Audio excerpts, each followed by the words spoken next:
अस्सलाम वालेकुम। ये कॉमन क्वेश्चन पूछ रहा था कि खाना खाने के शुरू में, दरमियान में या बाद में पानी का इस्तेमाल करना चाहिए या कि गैर मुनासिब है। ये असूल समझ लीजिएगा, बिल्कुल सादा है, इसको समझना भी बड़ा आसान है। खाना खाने के दौरान पानी का इस्तेमाल करना किया जा सकता है, लेकिन इससे बहुत ये मुनासिब है कि खाने को इस अंदाज और तरतीब से लिया जाए कि आपका लुआब दहन ही पानी का काम करे।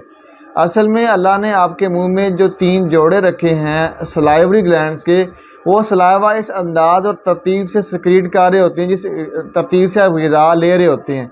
यानी कोशिश करें कि लुकमा नंबर 1 पे छोटा रखें और उसको इतना चबाएं कि लुआब दहन अच्छी तरह उसके साथ मिल जाए, ताकि निगलने में आसानी हो और वो बोझ जो बाद में आपके मैदा पे पड़ना होता है वो उस पर ना पड़े।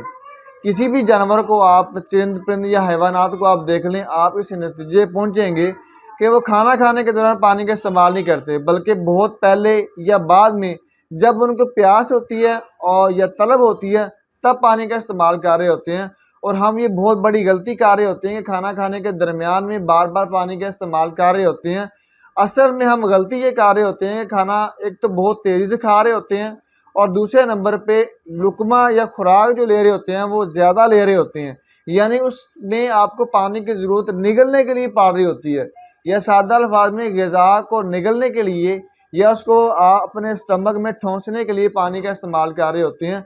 अगर आप इस छोटी सी गलती को दूर कर लेते हैं तो बहुत सा बोझ आपके मैदे पर जो पड़ता है बाद में जाके आंतों में पड़ता है नहीं पड़ेगा, और इससे इस गलती से होने वाली कॉम्प्लिकेशन जो कि आपके मैदा के मुतल्लिका होती हैं वो कतई तौर पर नहीं होंगी, बल्कि आपका निज़ाम बेहतर होगा। और अगर किसी वजह से बीमार भी होगा तो वो जल्दी ठीक होगा। ये एक सादा सा असूल है, अगर आप इसको फॉलो कर लेते हैं बहुत सारे कॉम्प्लिकेशन जो आपके मैदा के मुतल्लिका पैदा हो रहे होते हैं हल हो जाते हैं।